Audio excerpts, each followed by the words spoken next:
na verdade, a oportunidade. Assim, o curso foi uma oportunidade de fazer 4 encontros.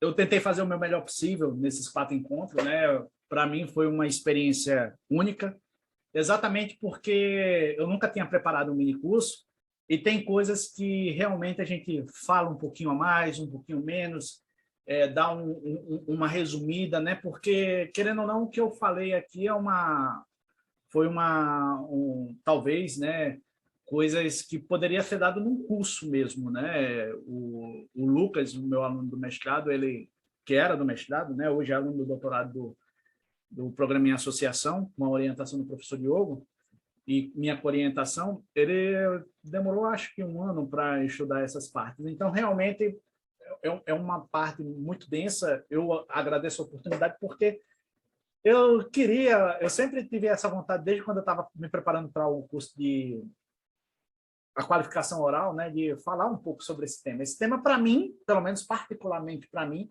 é muito importante porque deu a minha tese de doutorado, né? É claro que minha tese de doutorado foi mais 2 outras contas, mas essa em particular foi a conta, assim, por exemplo, eu posso falar que foi a conta do meu doutorado, né? Então, hoje eu vou falar na 4ª aula aplicações, o que eu fiz, o que eu estou fazendo nessa linha de pesquisa. É difícil, né, falar depois do professor Plummer. Ontem o professor Plummer deu uma palestra. Eu sou muito fã das palestras do professor Plummer. Ele consegue colocar uma densidade de conteúdo dentro de um limite de tempo que eu vou ser sincero, talvez eu não tenha essa capacidade, mas é muito bom assim aprender com ele, sabe? Então, hoje eu vou falar sobre um pouquinho de aplicações. Para lembrar, né, nas aulas anteriores, a gente viu a definição básica do que é álgebra, do que é uma API álgebra, como é que a gente identifica as identidades polinomiais. As identidades polinomiais, para a gente determinar uma base, está intimamente ligado com a ideia da característica do corpo base, né? Por exemplo, se o corpo base for infinito, a gente trabalha com polinômios multilineares. Se for característica zero, a gente pode reduzir para... Desculpa, se for o corpo infinito, a gente trabalha com multi-homogêneos. Se for em característica zero, a gente trabalha com multilineares. Então, é uma bagagem bastante interessante que podemos fazer aí numa disciplina, numa única disciplina, né?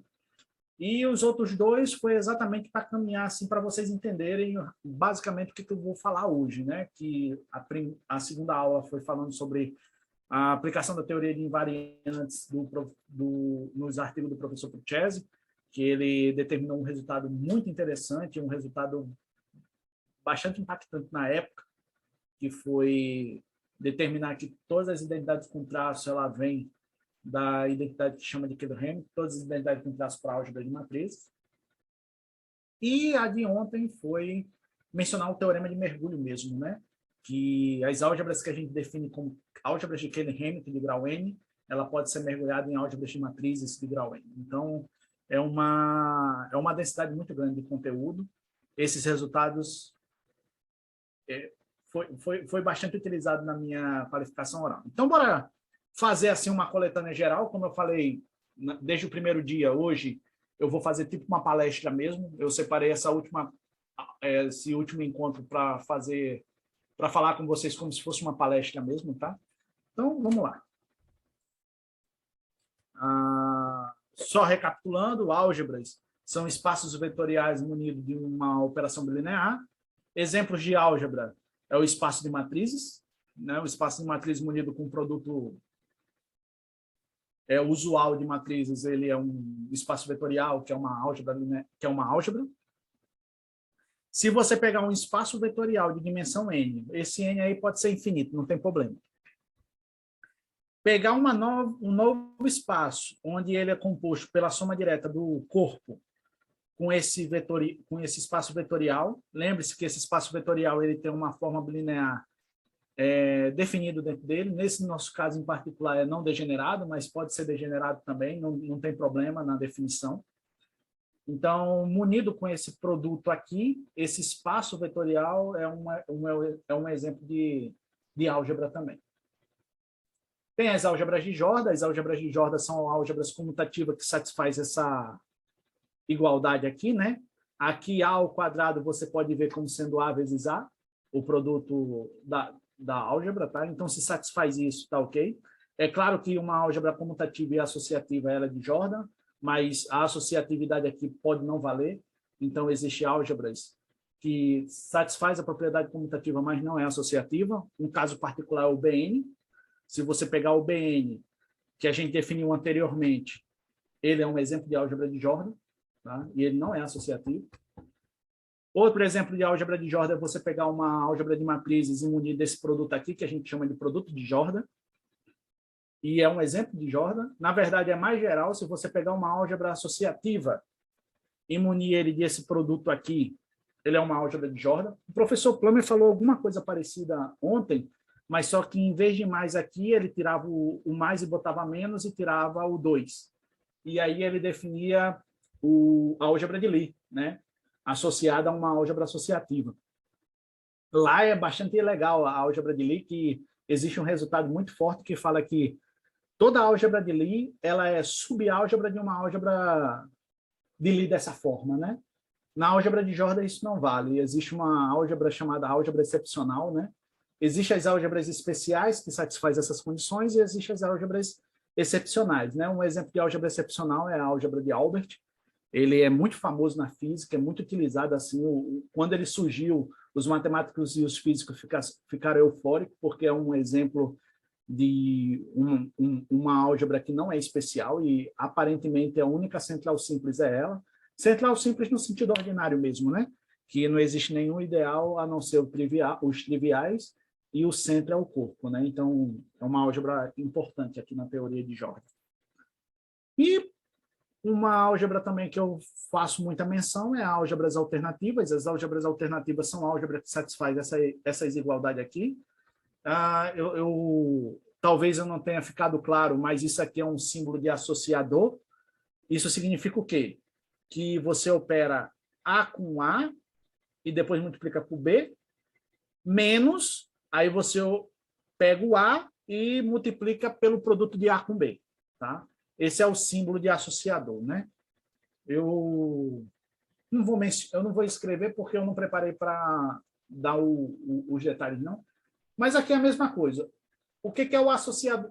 Pega Claudemir, desculpe interromper você. Você pode, por favor, repetir a definição do que é essa tripla de elementos aí? Associador? Eu vou tentar escrever aqui de certa maneira aqui para ficar. Não tinha preparado com a caneta, mas eu vou tentar fazer com o mouse mesmo. Certo. Pronto. O que seria o associador de A com B e C? Certo. Seria você pegar o A vezes B, depois multiplicar com C, menos o A e multiplicar pelo produto de B com C. Tá. É claro que se é uma álgebra associativa, isso aqui seria zero. Isso. Tá? É claro que se for uma álgebra associativa, isso aqui seria zero. Aí, no caso de alternativas, é como se você estivesse pegando o A igual ao B e falando assim, não precisa ser associativa.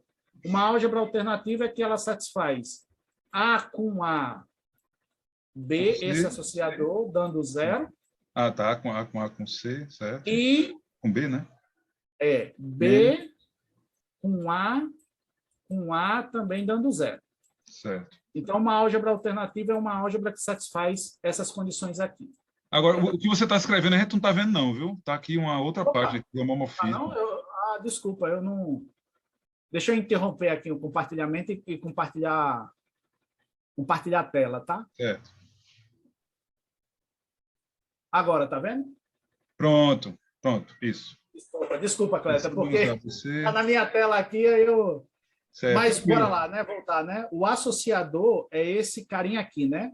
Uhum. O associador de A com B e com C é você pegar os dois primeiros, A com B, multiplicar pelo C, menos pegar o A e multiplicar pelo BC. Certo. Isso aqui em álgebra associativa dá zero. Certo, tá? certo, exatamente. É a mesma coisa que a definição de comutador, né? Comutador de A com B. Mede, né, a comutatividade da coisa, né? Quando é comutativa é zero, beleza. Isso. Se isso aqui for comutativo é zero, se isso aqui for associativo é zero. O que é ser alternativa? Ser alternativa não precisa desse associador C0, mas, na verdade, precisa dessa versão mais fraca, né? Pegar o A com A, pegar a primeira entrada A, a segunda entrada A e a terceira qualquer da zero, e inverter, né? A primeira entrada qualquer e as outras duas iguais dá zero. Então, isso é uma álgebra alternativa, né? Certo. Vocês estão vendo o slide agora, né? Não, agora tem homomorfismo de álgebras. É os slides? Agora, pronto. Pronto. Então, um exemplo de álgebra alternativa é toda álgebra associativa é alternativa. Certo. Se a associativa vale A, B, C dando zero, em particular vai valer essas duas igualdades. Outro exemplo de álgebra alternativa que é muito, muito, muito importante para a teoria é a álgebra dos octônios, que a gente falou no primeiro dia de aula, né? É aquela que ele define com a dimensão 8, né? Aí ele define 1, I, J, K, o L, LI, LJ e LK, né? Satisfazendo aquelas condições no primeiro dia de aula. Então, a gente tem aí as álgebras dos octônios. Eu não sei, assim, historicamente, aparentemente, pelo que eu pesquisei, ela foi a primeira álgebra não associativa que se tem ideia, né, que existiu.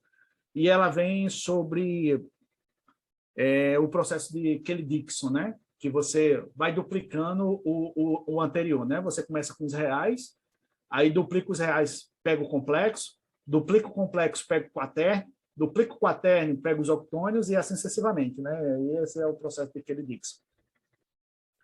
Então, esses são exemplos de álgebra.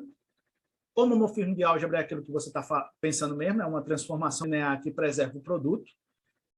Dizemos que é um isomorfismo se é bijetivo, e dizemos que é um automorfismo se as álgebras são as mesmas, tá? E então a gente vai tentar pegar o bizu do professor Plummer, né? O professor Plummer falou sobre álgebras graduadas, não necessariamente associativas, né? Então você pega um grupo. No meu caso, eu vou pegar um grupo abeliano só para facilitar mesmo o entendimento, mas essa definição não necessariamente precisa ser abeliano, mas pega um grupo que tem elemento neutro epsilon. Então, eu vou dizer que uma álgebra ela possui uma G-graduação, ou seja, uma álgebra G-graduada, se ela pode ser decomposta com essa soma direta, onde cada componente é chamado de componente homogêneo de grau G, que satisfaz essa condição. Ou seja, se você pega um elemento que está na componente G e um elemento na componente H, quando você multiplica, obrigatoriamente eles estão na componente da multiplicação com GH. Tá? E cada elemento que está nessa componente é chamado de elemento homogêneo de grau G. Tá? Então, esses subespaços são importantes exatamente como o professor Plummer falou, né? Na PI teoria, identidades ordinárias às vezes é muito complicado. Então, nós estudamos algumas estruturas adicionais para facilitar a conta e por algum motivo facilita mesmo, né? Então, o homomorfismo é um homomorfismo G-graduado, entre a álgebra G-graduada, claro. São homomorfismos que preservam as componentes homogêneas. O ideal, ou uma subálgebra graduada, além de ser uma subálgebra e o ideal, ela satisfaz esse somado direto aqui. E, por fim, eu digo que uma álgebra graduada é simples, se o produto de dois elementos dela sempre dá diferente de zero, né? Desculpa, se ela ao quadrado dá diferente de zero, e os únicos ideais graduados são os não triviais, são os triviais. É claro que uma álgebra simples é sempre uma álgebra graduada simples, né? Mas o contrário não necessariamente. Você pode ter alguma álgebra que tem ideal graduado, tem ideais, mas esses ideais não são graduados. Né? Então, tem álgebras com graduações triviais, qualquer álgebra você pode definir uma G-graduação, você coloca a componente neutra dela como sendo toda a álgebra e o restante sendo zero. Você pode definir uma graduação em cima de matriz, que é muito importante, é uma graduação chamada graduação elementar. Você pega N elementos, você tem uma matriz de ordem N, aí você pega N elementos nesse grupo e define o grau, né, de cada matriz elementar dessa maneira, né? Você pega a matriz elementar E e J, que é aquela matriz onde tem 1 na posição em J e 0 nas demais, forma uma base para o espaço das matrizes, e o grau dela vai ser exatamente o GI, GJ menos 1. Tá? Então, você consegue, quando você define para elementos da base, o grau, você consegue definir para qualquer álgebra, tá? O grau dela. É claro que não necessariamente, você pode ter matrizes, né, que tem cada componente em um diagrau, né? Tem cada elemento em uma componente, né? Não necessariamente. Não necessariamente cada matriz tem que ter um grau fixo, né? Eu só estou falando que o grau das bases é dessa maneira. Ok. E existe uma Z2 graduação elementar em matrizes, que você pode definir assim, né? Você pega o N como sendo A mais B, né? Aí você divide ela em blocos. Divide o bloco A, o bloco B por B, e esses blocos aqui são compatíveis, né? Para se tornar uma matriz quadrada, né?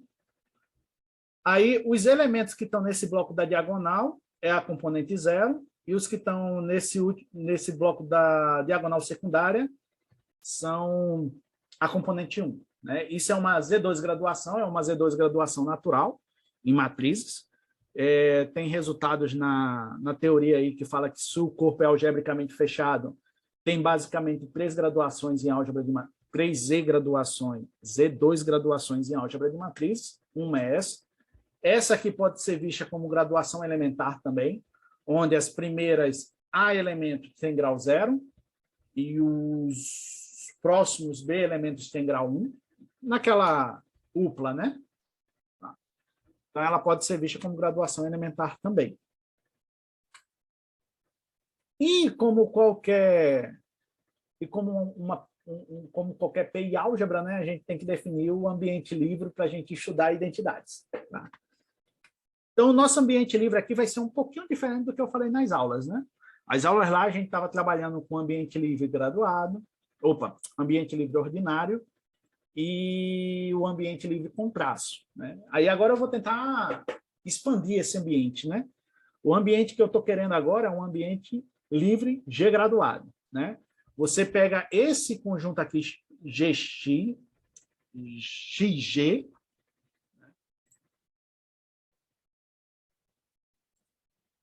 o XG, vou botar um G aqui normal, vai ficar claro porque eu escrevi esse G diferente, mais para frente, mas ele seria a união de conjuntos disjuntos indexado pelos elementos G do grupo. Tá? É como se fosse várias variáveis, mas essas variáveis têm um certo índice aqui, né? Tem um certo índice G, né? Então, é como se fosse várias variáveis, tá? Então, esse conjunto aqui é a união disjunta de conjuntos GX, onde esse cara aqui fixa os graus. E aí, eles têm uma graduação natural dentro dela, tá? Qual seria uma graduação natural? Eu digo que esse monômio aqui, X1, G1, Xn, Gn, tem grau G.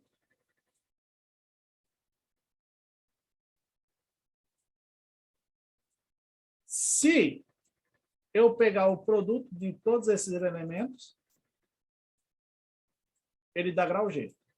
E aí, como eu tenho uma definição de grau nos elementos da base, eu estendo para todo o espaço, né? Então, esse espaço aqui, ela tem uma graduação assim, natural, uma G graduação natural. E os elementos dentro dele eu vou chamar de polinômio G graduado. Se não tiver dúvida que eu estou trabalhando no ambiente graduado, eu vou dizer simplesmente polinômios. Então, como lá na parte ordinária, eu pego um polinômio aqui dentro e escrevo assim para dizer que essas são as variáveis que aparecem em F. O que não aparece, eu tiro. E aí vem toda a definição, né, de multi-homogêneo, multilinear, né? Multi-homogêneo é se todas as variáveis aparece com o mesmo grau em cada monômio. Multilinear, essas variáveis só aparecem uma única vez em cada polinômio, e assim sucessivamente, né? E, por fim, essa definição aqui talvez seja mais interessante, porque a avaliação agora vai ser a avaliação compatível com as componentes homogêneas. Na variável x1, g1, eu só posso substituir por elementos da álgebra A, que está na componente G1, e assim sucessivamente até Gn. Eu só posso substituir essas variáveis por elementos que estão na componente Gn. Então, quando acontece isso, eu digo que esse cara aqui é obtido através de uma substituição f admissível por elementos da álgebra, né? O AI tem grau GI, tá bom? Aqui nessa definição. Então, o que seria mergulho, né? Nós falamos lá no ambiente ordinário que mergulho nada mais é do que um homomorfismo injetivo. No ambiente graduado, eu vou chamar de G mergulho esse homomorfismo de álgebra G graduada quando é injetivo. Justo, né? Eu vou chamar G mergulho porque, assim, ela é um mergulho também, né? Uma injetividade, mas ela é mais. Ela, além de ser uma injetividade, ela é compatível com o G grau, né? Então, qual é a pergunta natural, né? Qual é a nossa pergunta natural? O que a gente está querendo fazer? Qual foi a pergunta assim, básica para todo o nosso estudo? A pergunta básica foi feita há muito, muito tempo atrás, né? Que dizia qual é a condição para que exista um mergulho de uma álgebra na álgebra de matrizes sobre alguma álgebra comutativa, né? E isso no ambiente ordinário mesmo, né? Como eu falei até hoje, não existe solução completa para isso e possivelmente até um momento assim não tem nem expectativa para responder, né? Uma condição com certeza necessária é que se eu tenho uma subálgebra de matrizes, né? Então, se eu tenho um polinômio identidade para matrizes, então ela é uma identidade polinomial para essa subálgebra mesmo, ou seja, essa álgebra tem que satisfazer todas as identidades de álgebra de matrizes. Mas essa condição não é suficiente. Existe a Mitsu, né, em 1970, ele construiu exemplos, contra-exemplos, e em característica livre, assim, né, não necessariamente em característica zero, como eu gosto de trabalhar, de álgebras que satisfaz todas as identidades para a álgebra de matrizes, mas ela não pode ser mergulhada lá dentro. E aí essa classificação em cima de identidades foi por água abaixo, né? Porém, Prochez, em 87, na idade que eu nasci, né, ele demonstrou que tal mergulho existe se você considerar apenas as classes das álgebras com traço. E se ela satisfaz todas as identidades com traço de álgebra de matrizes, existe um mergulho. Nas aulas anteriores, a gente falou que só precisa ela satisfazer a identidade de Caylor-Hamilton, porque qualquer outra é consequência de Caylor-Hamilton, né? Para ser matrizes de ordem N, ela tem que satisfazer a identidade de Caylor-Hamilton de grau N. Então, isso foi a resposta para matrizes, pelo menos nessa classe restrita de álgebras com traço. Então, é natural se perguntar se um problema de mergulho você pode fazer para outras variedades, né? Então, em 1990, o Battle, né, ele estudou praticamente o mesmo resultado que o Prochez, só que ele considerou álgebras de matrizes com um traço usual e as involuções do primeiro tipo. As involuções do primeiro tipo são a transporte e a simplética. Então, ele foi e reescreveu, né, os resultados e provou que se tem uma álgebra que tem traço e involução, ela consegue mergulhar na álgebra de matrizes respeitando a involução. Aí, 3 anos mais tarde, ele fez o mesmo estudo para álgebras de matrizes com entrada na álgebra de Grassmann. Só que aqui, se vocês lembrarem lá da segunda aula, aqui não existe traço. Existe, na verdade, um supertraço, né?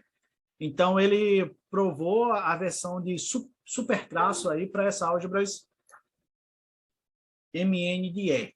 E conjecturou que vale para MAB de E. Né? Estão me escutando bem?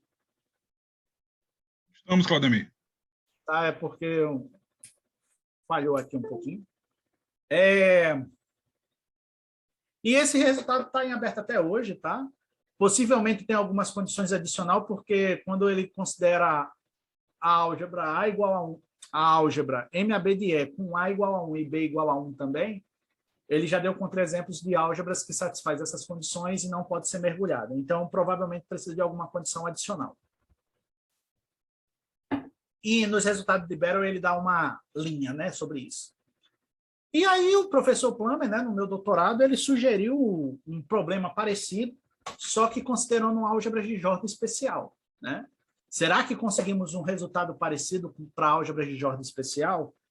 E a resposta foi positiva, né? Foi positiva no seguinte sentido: se eu considerar álgebras de Jordan com traço que satisfaz as mesmas identidades com traço para respectivas álgebras, então a gente pode mergulhar ela, né, lá dentro, a menos de uma álgebra comutativa.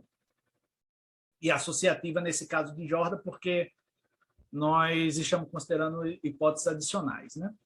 Então, em particular, esse resultado valeu para a BN, porque para a BN, até o momento, a gente sabia quais eram as bases das identidades com traço, né? O trabalho de Vasilowski, ele fala que só precisa de 2 identidades para gerar todas as outras com traço para a BN.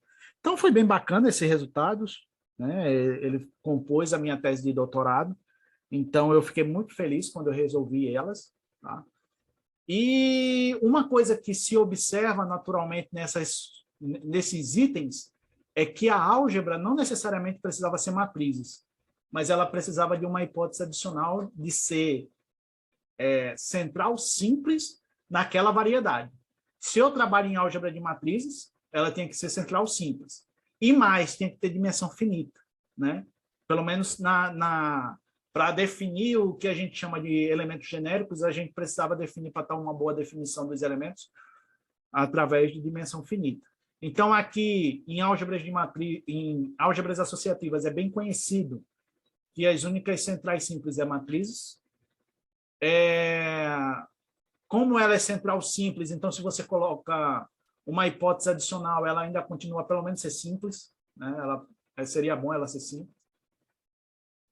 E nas de álgebras de Jordan, a gente também sabe quais são as álgebras de Jordan centrais simples, né? São, na verdade, eu vou falar aqui que são 5 tipos.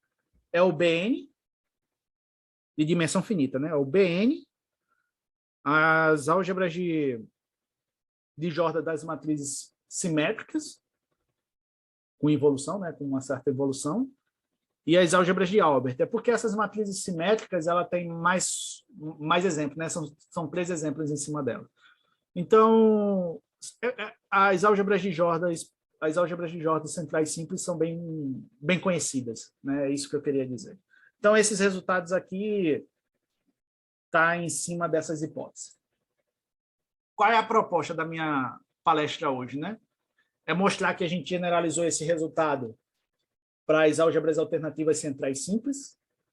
Tem um nome bonito, né? Álgebras alternativas centrais simples, mas também é conhecida quais são as álgebras alternativas centrais simples. São as associativas centrais simples e a dos octônios, né? Só tem esses 2 tipos, né? As associativas centrais simples e a dos octônios. E adicionar a hipótese de graduações para todos os itens anteriores, né? E esses resultados, basicamente 2 artigos que foram feitos ano passado. Na verdade, o primeiro artigo foi trabalhado junto com o meu aluno, que eu estou orientando no doutorado, né? O Lucas Galdino e o meu amigo Charles Almeida, lá da UFMG. Esse trabalho aí foi a parte da graduação. E um trabalho que... Esse primeiro trabalho já está submetido, né? Está submetido em revistas. E esse segundo trabalho com o professor Ivan Shestakov, assim, está em andamento, mas é em andamento assim, a gente está corrigindo alguns probleminhas que estão aparecendo. Mas, pelo menos, por enquanto, não foi nenhum problema grave, assim, só de correções mesmo, né? A gente está revisando o inglês, aí automaticamente revisa a matemática, aí aparecem alguns argumentos que não estão sendo válidos, mas a gente consegue contornar. Pelo menos, até o momento, não se parece que seja resultados falsos, tá? Então, aí está a definição de álgebra com traço mais geral possível, né? Seja uma álgebra não necessariamente associativa. Lembre-se que, se fosse associativa, a gente só precisava que ela fosse linear e que satisfazesse essa condição e essas duas aqui.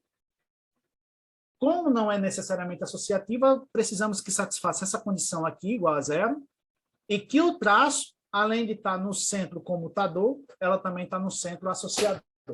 Ela associa com todo mundo. Então, a gente expande um pouquinho o que é um traço quando a álgebra é não necessariamente associativa. E o par continua sendo álgebras com traço, tá? Exemplos que eu já falei anteriormente. Você pega uma álgebra de matrizes e define o traço usual, né? A soma da diagonal. Ela é uma álgebra com traço. Pega dois exemplos, né? As álgebras de Jordan de uma forma linear ou a álgebra dos octônios. E você define essa aplicação traço aqui. O legal dessas duas álgebras é que ela tem essa cara, né? Tanto a de Jordan de uma forma linear como a dos octônios, ela pode ser escrita como uma soma de uma parte escalar mais uma parte vetorial, ou seja, uma parte onde tem traço zero. E aí, qual é o traço dela? É 2 vezes a parte escalar. Então, não é difícil fazer essa conta, mas quando você pega esse par aqui, ela ainda continua sendo uma álgebra com traço. E o que seria um homomorfismo de álgebra com traço? É um homomorfismo de álgebra que é compatível com a aplicação traço, ou seja, se você pega um elemento aqui que é traço de um elemento de A e aplica o φ, esse traço ele vai comutar com o homomorfismo. Então é isso que eu chamo de homomorfismo entre álgebras com traço. E é claro, a gente pode estender essa definição e considerar álgebras G graduadas. E aí você pode definir o que é o traço usual, é um traço qualquer, e a G graduação, e um homomorfismo entre álgebra G graduada é um homomorfismo G graduado que é compatível com a aplicação traço. Então, é assim, é estender essa definição aí.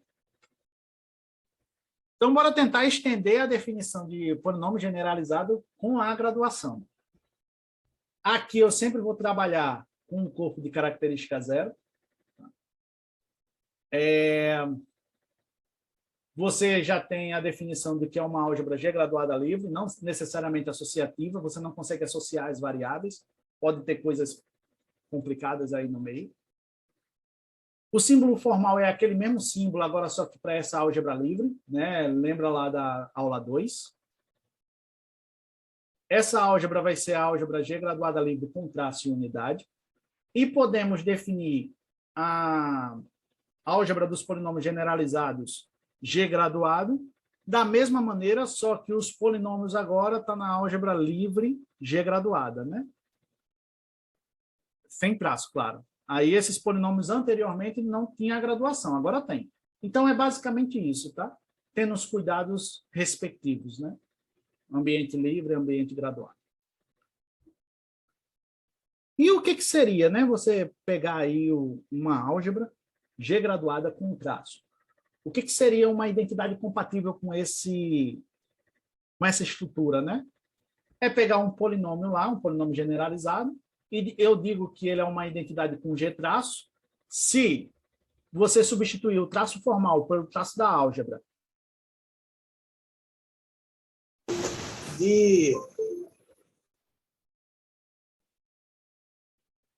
Deu uma pausinha no teu áudio aí, algum probleminha, mas acho que voltou. Eu tô vendo aqui, deixa eu posso consertar aqui.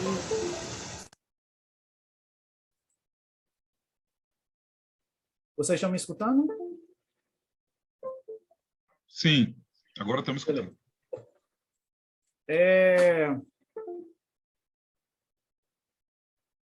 Espera aí, só um minuto, viu, Cleber? Deixa eu botar. Certo, sem pressa. Pronto, tá me escutando, né? Bem, né? Sim, agora está bem legal o áudio. Pronto. Desculpa, é porque é muita coisa numa entrada USB, aí eu tentei separar aqui os USB, tá bom?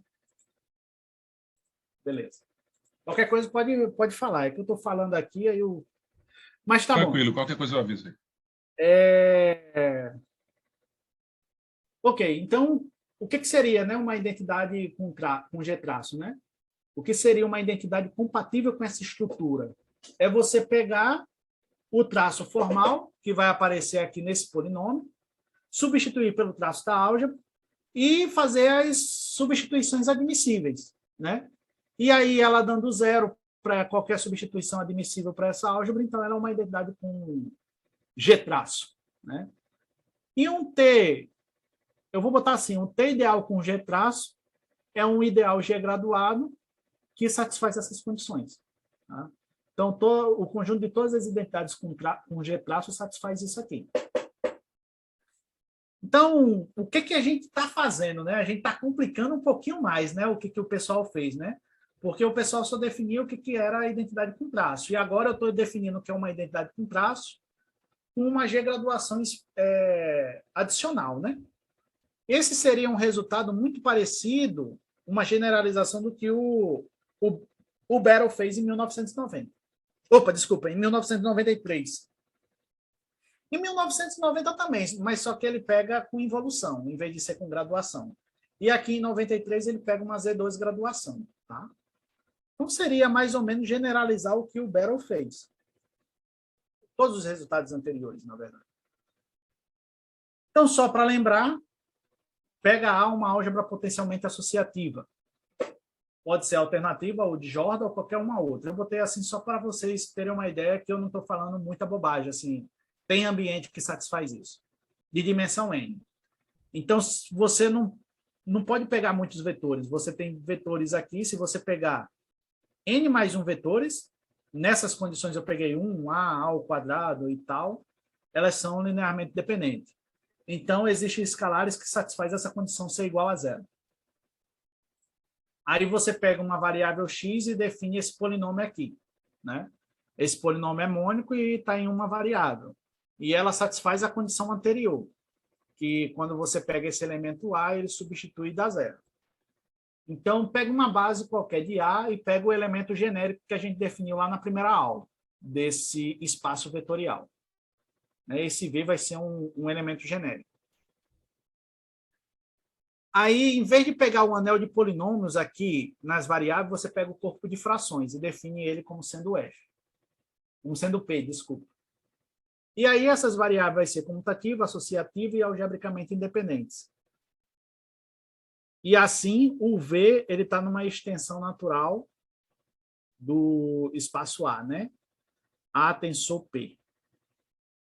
É claro que, se você pegar esse X, e ele é dimensão finita, você consegue um polinômio minimal que satisfaz essas condições aqui. Onde esses escalares vão depender de qual vetor que você está pegando. Tá? Então, você pega o menor possível. É claro que essa definição aqui, ela tem motivação em álgebra linear. Tá? E aí, quando você faz a especialização com o elemento A, ele tem que dar zero. Esse S aqui, ela tem um papel importante na álgebra. A gente disse que a álgebra, se esse polinômio mônico, que a gente chama de polinômio minimal, de um elemento genérico da álgebra A, é uma, eu vou dizer identidade, né, mas satisfaz essa condição, a gente vai dizer que essa álgebra A tem grau S. Esse S é o grau da álgebra A. E quando você substitui por essas condições aqui, o sigma 1A é exatamente o traço genérico desse elemento. Né? Você tem um traço. Quando você tem uma álgebra potencialmente associativa, você tem uma aplicação traço associada a ela. Traço genérico porque a gente não sabe se satisfaz aquelas condições. Mas eu vou dizer para vocês que satisfazem, né? Exatamente por esse resultado.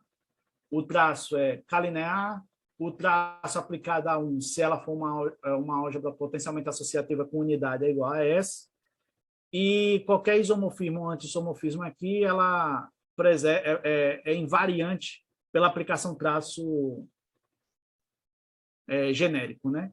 Então, ela satisfaz essas condições. Além disso, Se você considerar, isso está no livro do Jacobson, né? Se você considerar álgebras com unidade de dimensão finita que sejam alternativas ou de Jordan, e se ela é central simples, então ela satisfaz essas 3 condições. Ou seja, a forma bilinear é não degenerada, a do traço genérico, ela é simétrica e ela é associativa.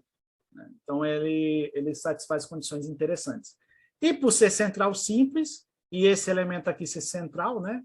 Então, a imagem dele está no corpo, né? Então, qual é a vantagem dessas condições de ser central simples? É exatamente essas 3 condições que a gente consegue recuperar, né? O traço ser não degenerado, ser simétrico e dentro da aplicação do traço valer essa igualdade aqui, né? Então, é bem interessante essa aplicação traço. Eu passei rápido, porque, na verdade, o que me interessava eram esses 2 slides, tá? Só para você perceber o porquê os resultados são bons para alternativas ou álgebras de Jordan. Então, segue dos resultados anteriores que se você pegar uma álgebra central simples, que seja alternativa ou de Jordan, que tem esse traço genérico, na verdade, esse π é uma álgebra com traço, tá? E o resultado continua valendo se você muniu a álgebra A com uma G-graduação. Lembre-se que o traço não tem muito assim... É claro que são estruturas assim, uma adiciona a outra, mas a graduação não influencia muito na definição do traço. É isso que eu quero falar, né?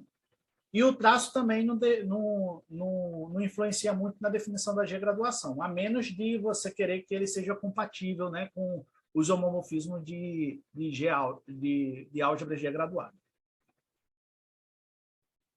Então, um caso particular que a gente já mencionou nas aulas anteriores é o traço genérico, né, em álgebras de matrizes. Álgebras de matrizes, o traço usual é o traço genérico, que é obtido exatamente pelo polinômio de Caylor-Hamilton, pelo teorema de Caylor-Hamilton, né? Esses coeficientes aqui que aparecem, o CI, eles são potências de traço, né? São potências de traço. A princípio, na situação mais genérica possível, pode não ser isso, né? Mas eu confirmo a vocês, pelo menos nas álgebras que eu trabalhei, esses polinômios que aparecem aqui, os coeficientes, que eu vou chamar de polinômio de Caylor-Hamilton, realmente são potências de traço, são traços de potências de T, são somas de produtos de traço de potência de T. Ou seja, os coeficientes do polinômio característico estão aqui dentro dessa álgebra, e álgebras que satisfazem isso vai ser chamado de... Desculpa, polinômios que satisfazem isso são chamados de polinômio de Caylor-Hamilton de grau n. Na verdade, dependendo do exemplo, pode não ser o polinômio de Caylor-Hamilton que a gente está acostumado, com matrizes, né?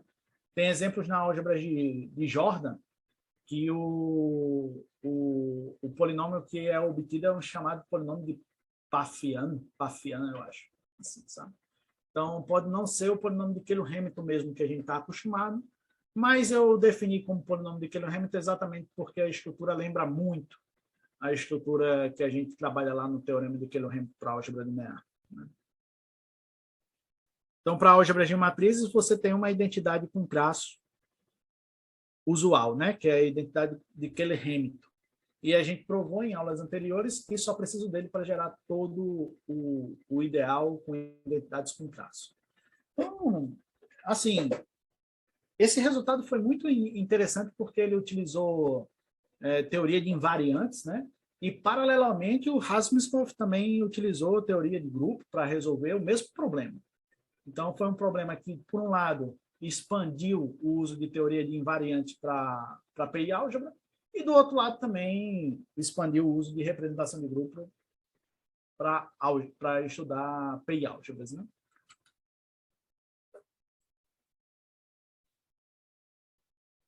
Então, qual é o primeiro teorema das invariantes, né? O primeiro teorema das invariantes é simplesmente você saber quais são essas álgebras, né?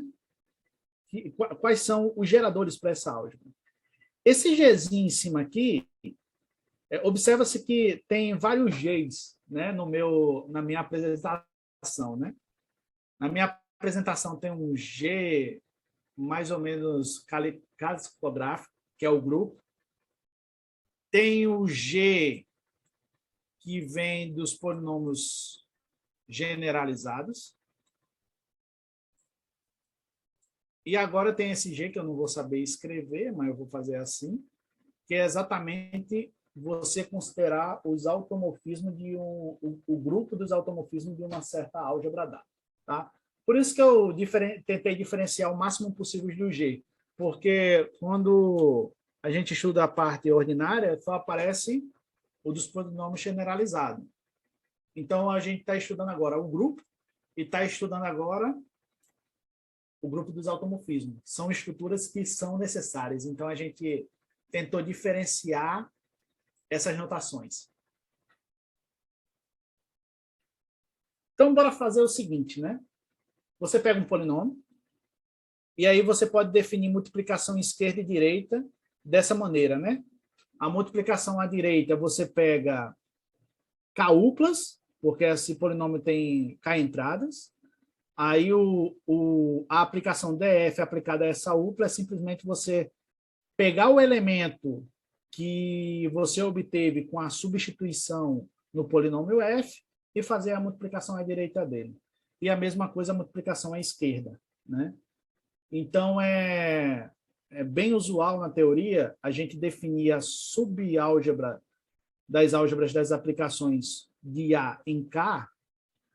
Aqui não é A, não, é A elevado a K, né? Em A, denotado por isso aqui, como sendo essa subálgebra como sendo traços de TF1 até TFT, é gerado, né, como álgebra por esse conjunto, onde esses T você pode substituir pela multiplicação à direita ou à esquerda, né?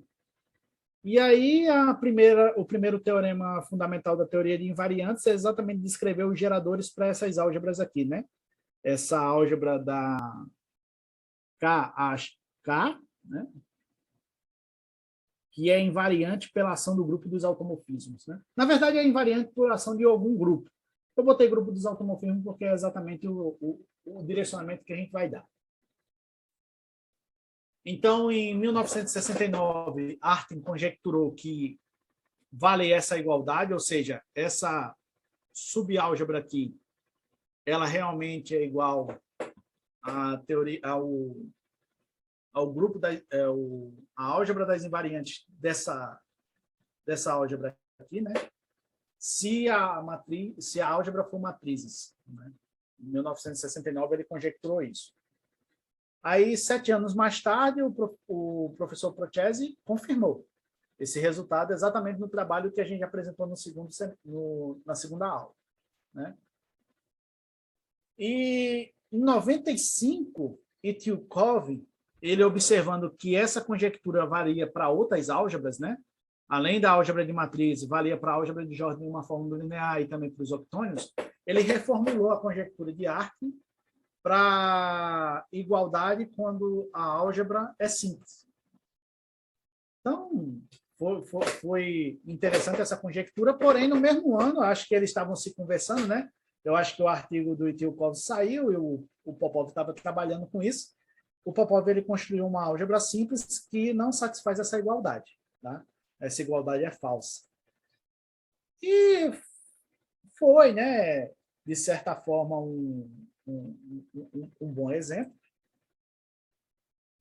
E na minha tese de doutorado, a gente conjecturou, né, porque a álgebra aqui do Popov, o A, ele seria, os automorfismos dele, né, seriam um grupo redutível simples, né? Trivial, na verdade, um grupo redutível trivial. Aí a gente estendeu um pouco, né, e botou grupo algébrico linear redutível não trivial. E consideramos aqui que a igualdade ainda valia nessas condições, do grupo ser algébrico linear redutível não trivial. Porque se for trivial, o exemplo do Popov resolvia, né? Assim, era falso. Então a gente considerou álgebras com essa propriedade, que satisfazia essa igualdade aqui, né? E aí a gente foi trabalhando, fez a nossa conta, né? Só que eu estudando mais para frente, já em 98, o mesmo Tilkov, ele demonstrou que essa propriedade não valia para a classe de álgebras de Jordan excepcionais, né? Para a álgebra de Albert, né? E isso eu só descobri depois no meu pós-doutorado, né? Eu jurava que essa conjectura que a gente tinha feito era verdadeira, né? Então, em 98, eu achei esse artigo na internet, né? Ele, na verdade, além das aplicações traço, aparece também uns operadores Laplaciano. Decorei exatamente para falar nessa palestra. Eu sempre falo operador delta, mas é Laplaciano. E aí eu fiquei falando, poxa, quer dizer que a conjectura é falsa, mas isso não quer dizer que o nosso problema é menos relevante, né? Então, no nosso caso graduado, a gente considera álgebras que satisfazem 3 propriedades. A primeira, ela satisfaz essa propriedade 1 que eu listei anteriormente. Ou seja, se você pega o grupo dos automorfismos de uma álgebra, agora os automorfismos G graduados, não é todos os automorfismos não, você pega os automorfismos G graduados, que satisfaz essa igualdade.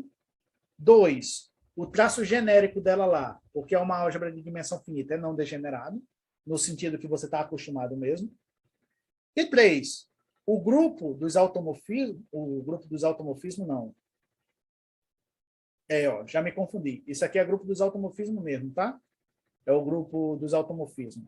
Ele é semisimples. Ou seja, na teoria de invariante é chamado de linear redutível, tá? Equivale àquele somado, né, que eu tanto falei. Então, se eu trabalho com uma álgebra que satisfaz essas 3 propriedades, meu resultado ainda vale. Tá? Então, aqui eu defino o que é um elemento homogêneo genérico. O elemento homogêneo genérico é bem simples. É só você considerar primeiro os elementos homogêneos e depois estender por linearidade, tá? É claro que os coeficientes estão numa álgebra comutativa. Tá? Eu vou considerar a graduação A tensor C, onde C é uma álgebra comutativa, sendo induzida por essa igualdade, ou seja, a componente do tensorial, a componente de grau G no tensorial, é simplesmente você pegar a componente G de A tensor C. Esse C aqui é um escalar. Tá? Esses elementos vão ser chamados de entradas do elemento genérico VG, o elemento homogêneo VG. Os resultados, todos os resultados anteriores, do Prochaz, do Battle, e o meu com o professor Diogo e o professor Plummer, ele utiliza uma certa propriedade chamada propriedade universal. É a propriedade universal que eu dei na primeira aula, na segunda aula, né? Lá na segunda aula, eu cometi um erro, né? Eu acho que eu disse que quem tinha feito tinha sido o Artin, mas na verdade foi a Mitsu em 71. Então, o professor Prochaz e Battle usa o do Amitsu diretamente. E o meu resultado eu tive que generalizar porque o Amitsu ele faz a propriedade universal do jeito que a gente falou, né? Para matrizes. Então, eu tive que generalizar na minha tese de doutorado para uma variedade qualquer. Desde que eu substituía matrizes por álgebras centrais simples naquela variedade. E aí, uma generalização natural é fazer o mesmo resultado que eu fiz no meu doutorado com o professor Diogo Diniz e o professor Plummer, agora com o Lucas e o Charles, mas utilizando agora a estrutura G graduada. E pela, não surpresa, mas pela nossa alegria, deu certo, né? Nós conseguimos a propriedade universal para álgebras G graduadas, que eu chamei de G aplicações A universal.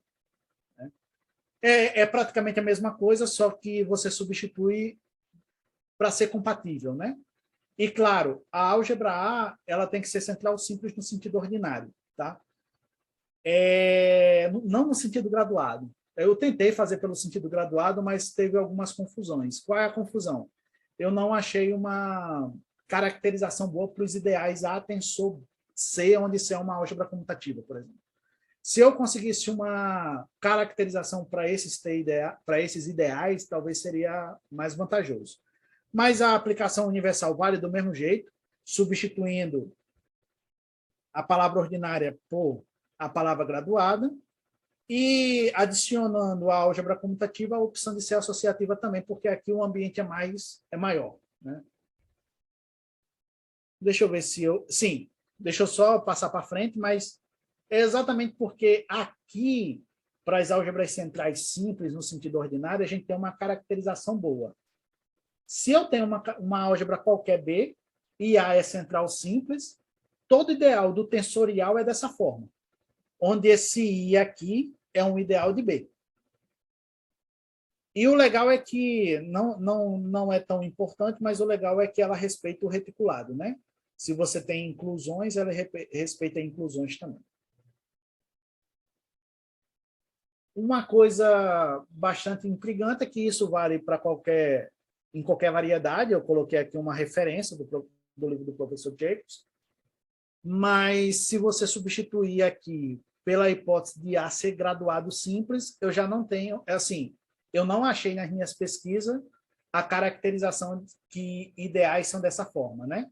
Se conseguíssemos, seria bastante interessante, porque aí eu poderia substituir essa hipótese de central simples, no sentido ordinário, para central simples no sentido graduado. Aí isso seria fantástico.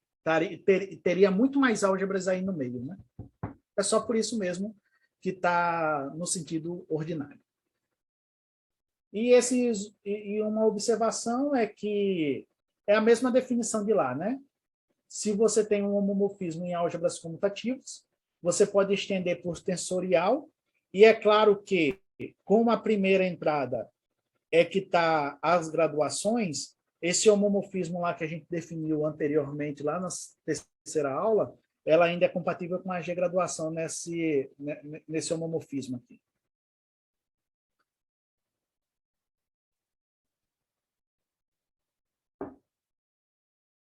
Esse par é chamado de G-aplicação A universal, tá bom? Então, vamos caminhar para o nosso resultado principal. Tá? Lembre-se que lá o KAK era a aplicação de AK em K. Né? AK aqui é o índice, né, das cópias de A. Nesse caso, eu vou denotar assim, quando a imagem é A. Essa aplicação é o que a gente chamou de concomitantes. Tá?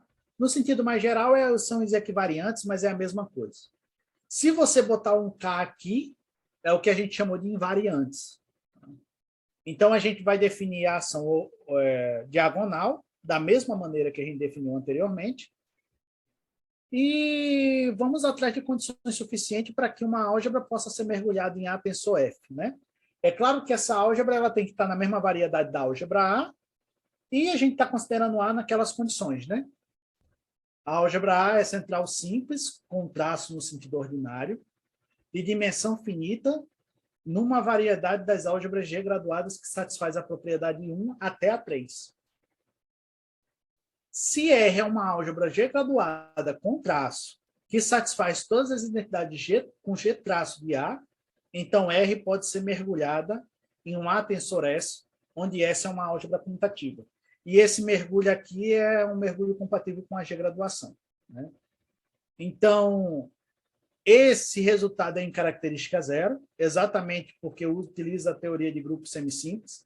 Até o dado momento, eu não tenho condições de falar para vocês que a teoria de grupos semissimples está bem definida em característica positiva. Né? Esse S que aparece aqui é exatamente aquilo que você está pensando. É o S que aparece no par da aplicação G, aplicação universal. E as hipóteses de dimensão finita satisfazendo P1 até P3 é necessária para a demonstração. O P1 é exatamente para que o traço seja não degenerado. Opa, desculpa. O P2 é para o traço ser não degenerado, porque a gente utiliza a teoria de invariante e faz o cancelamento. Não sei se vocês lembram dos passo a passo que eu fiz no sentido de matrizes, mas é a mesma coisa. A propriedade 1 é exatamente para o operador de... Desculpa. A propriedade 1 é porque exatamente a gente precisa que as invariantes sejam polinômios com traço. Tá? E a propriedade 3 é exatamente para o operador de Reynolds estar bem definido. Tá? Então, essas três propriedades foi importante.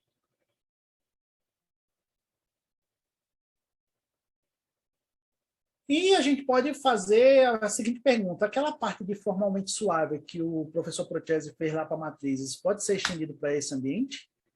A definição aqui é igual, tá? Eu não vou repetir a definição, mas como o Charles me falou, essa definição de formalmente suave, se você considerar a variedade de álgebras comutativas e associativas, são equivalentes àquela definição que você conhece, tá? E o resultado, tem que adicionar uma hipótese a mais, né? Além da propriedade 1, 2 e 3, a gente precisa de uma propriedade 4, dizendo simplesmente que, considerando o módulo as identidades com G-traço, o comprimento dos traços não pode ser muito. Ele é limitado por um número, C. Lá em matrizes, se você lembrar, ele é limitado por n ao quadrado menos 1. Aí, esse C vale exatamente para cá, né?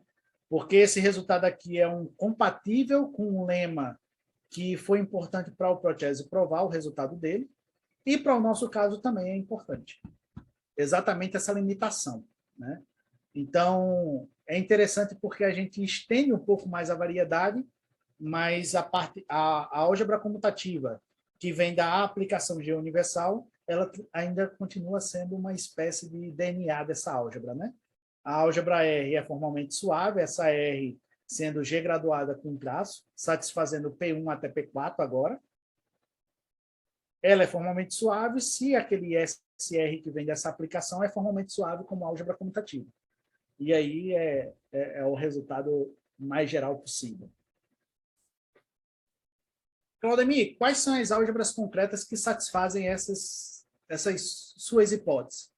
É claro, matrizes. Matrizes com a graduação trivial satisfaz nossa hipótese. Tá?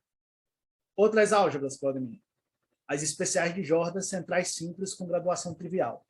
As especiais, tá? Aí, se você pegar a excepcional, a álgebra de Albert não satisfaz. Mas as especiais satisfazem as propriedades 1, 2, 3 e 4. Outra álgebra, Claudemir. As álgebras dos octônios com a graduação trivial, né? Na verdade, essas álgebras dos octônios a gente está estudando agora e a gente conseguiu algo mais, na verdade, né? Na verdade, em característica 0, eu vou dizer assim, que ainda não está fechado, não está publicado e a gente está revisando, mas se você considerar a variedade das álgebras alternativas quadráticas, ou seja, que satisfaz as identidades de Keller-Hamilton de grau 2, então qualquer álgebra, e o legal é que essas álgebras estão classificadas. Quem classificou elas foi o professor Duque na década de 90. Então, a gente consegue saber exatamente quem são essas álgebras alternativas quadráticas. Então, elas podem ser mergulhadas em octônios, né? Na verdade, nós provamos aqui uma coisinha a mais, né? Conseguimos determinar uma conjectura que o professor Ivan Shestakov, junto com uma colaboradora dele, fez em 2011, né?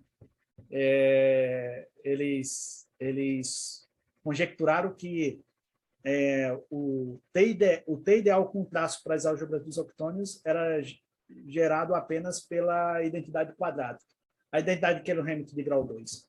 Então, aqui nesse resultado, nesse artigo do professor Shestakov, esse teorema saiu como consequência desse resultado. Tudo indica que a gente conseguiu obter. Poxa, Claudemir, mas só tem álgebras com graduações triviais que satisfaz isso, então não vale a pena estudar a parte de graduada, né?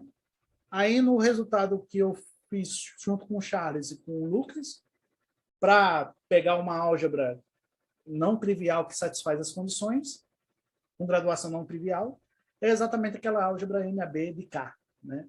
Se consideramos a superálgebra MAB de K com um traço usual, ela satisfaz a propriedade P1, P2, P3 e P4. Né? Então, existem álgebras que satisfazem aquelas condições mesmo com graduações não triviais. E eu vou dizer mais, assim, eu tenho um palpite, eu lancei essa proposta para o Lucas, não espero que ele esteja fazendo, mas se considerar álgebras de matrizes com graduação elementar, eu tenho assim, um palpite que ainda funciona a propriedade 1, 2, 3 e 4. Eu tenho esse palpite ainda. Então, a gente colocou essa álgebra aqui só para ter uma álgebra concreta, que não tem a graduação trivial, que satisfaz as nossas condições para ter um embasamento teórico, porque é importante colocar uma G-graduação aí no meio. Por fim, a propriedade de Speck, que eu tanto falei, você pode estender para outras álgebras, né? A propriedade de Speck nada mais foi proposta por Speck em 1950 e provada por Kemme, a versão original de Speck, né? Ele propôs que álgebras associativas em característica zero têm T ideal finitamente gerado. Então, essas estruturas, assim, essas perguntas em outras estruturas, fica conhecida como propriedade de Speck para aquela estrutura. Então, é natural se perguntar se um T ideal com traço também satisfaz essa propriedade de Speck. E o que eu posso dizer? No artigo que eu fiz com o Diogo e o Plummer, no meu doutorado, a gente considerou álgebras associativas e de Jordan com essas condições, né? Ser uma álgebra central simples com traço de dimensão finita nas variedades de álgebra associativa e com Jordan. E provamos que a cadeia se estabiliza. É claro que a gente não sabe se esse T ideal é finitamente gerado, porque aí a gente tem que fazer conta. Mas a partir dele se estabiliza. Então, se ele é finitamente gerado, então o restante é finitamente gerado. Lá a gente pegou um caso específico, forma bilinear, forma de álgebras de Jordan de uma forma bilinear não degenerada, certo? De dimensão finita. Lá a gente considerou isso. É claro que os nossos resultados também valem quando a gente considera matrizes, que é o que eu apresentei no final da aula passada. É o mesmo resultado que eu apresentei, e com involução. Mas também vale para álgebras de Jordan especial, porque as álgebras de Jordan especial satisfazem nossas condições, né? Só que eu e o professor Ivan Shechakov observamos que vale também para os octônios, né? Os octônios estão nessas condições também. Então, a gente foi estender um pouquinho, né? Aderiu aqui a nomenclatura alternativas, né? Para incorporar associativas, os octônios e as álgebras de Jordan que satisfazem essas condições. Só voltando um pouquinho, eu acho que eu vou finalizar agora, mas vocês podem estar me perguntando, Claudemir, dimensão finita pode ser retirada? A resposta é não. Tem um resultado meu com o professor Fabrizio Martino, da Itália, da Universidade de Palermo, né? Ele foi meu professor lá na Unicamp e agora é meu colaborador. Conseguimos exemplos de álgebras com dimensão infinita, com traço, que satisfaz as mesmas identidades, mas não pode ser mergulhada uma na outra. E uma delas sendo central simples. Ou seja, a dimensão finita não pode ser tirada. Central simples pode ser tirado, Claudemir? Se você me der uma caracterização boa do produto tensorial, do ideal do produto tensorial, sim. Mas, a princípio, ser central simples, alternativa de Jordan, faz sentido. Tá? E a propriedade de Speck, Claudemir, vale para a parte graduada? Não necessariamente do jeito que eu demonstrei. Por quê? Porque lá eu preciso definir o que seria um polinômio do tipo Capelli. E se eu tiro a noção de se eu boto a noção de graduação, eu perco o que seria a identidade do tipo Capelli. Tá bom? Então, se eu conseguir definir o que é uma identidade do tipo Capelli, possa ser que a mesma demonstração consiga ser feita no ambiente graduado, mas até então não. Então, essas são as minhas referências. A primeira referência é do Amitsu, que fala sobre a propriedade de mergulho. A segunda referência é o meu artigo com o professor Plummer e o professor Diogo, que está publicado desde 2018. Essa é a melhor revista que eu publiquei até hoje, né? Assim, pode dizer assim, ranqueando, né? Então, para mim, foi muito bom assim, o meu doutorado com o professor Plummer, fazendo comercial do professor Plummer. Como eu falei, eu sou muito fã dele. Também sou muito fã do professor Diogo, né? O professor Diogo foi meu orientador de doutorado, o professor Plummer foi meu orientador. E a tese, além desse artigo, rendeu mais 2 e rendeu a menção honrosa do Prêmio CAPES de 2018, né? Para nós. Né? Aí vem um livro que foi o meu livro de cabeceira do meu doutorado, que é o livro do Jacobs, que ele estuda estruturas e representação de álgebras de Jordan. O livro do Le Brun, que eu falei para vocês que aqui tem tese para dar e vender. Todos os resultados que eu falei, por incrível que pareça, é o capítulo 1 desse livro, é o capítulo 1, e a parte de suavidade está no capítulo 4, mas é uma sessão só, e mesmo assim tem muita coisa lá. Então, assim, quem tiver interesse de estudar o livro do Le Brun atrás de problemas de tese, lá tem muita coisa. E esse livro aqui é um livro de cabeceira para quem estuda álgebra não associativa, né? É quase não associativa, porque a gente trabalha lá com álgebra de Jordan, álgebras alternativas, né? Ele não faz uma definição, ele não abrange muita coisa, mas pelo menos a definição inicial dele, ele define palavras não associativas de uma forma bastante bacana, sabe? Então, essas são as referências básicas que eu apresentei aqui nas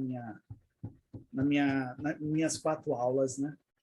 Então, obrigado a todos, era isso que eu queria falar.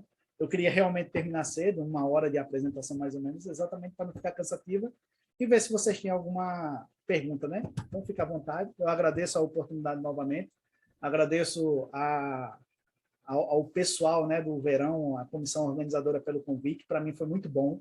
Eu espero ter feito um bom minicurso. Nas próximas serão melhores, com certeza, mas eu tentei fazer o meu melhor. Obrigado aí, obrigado à comissão pelo professor Cleto, né?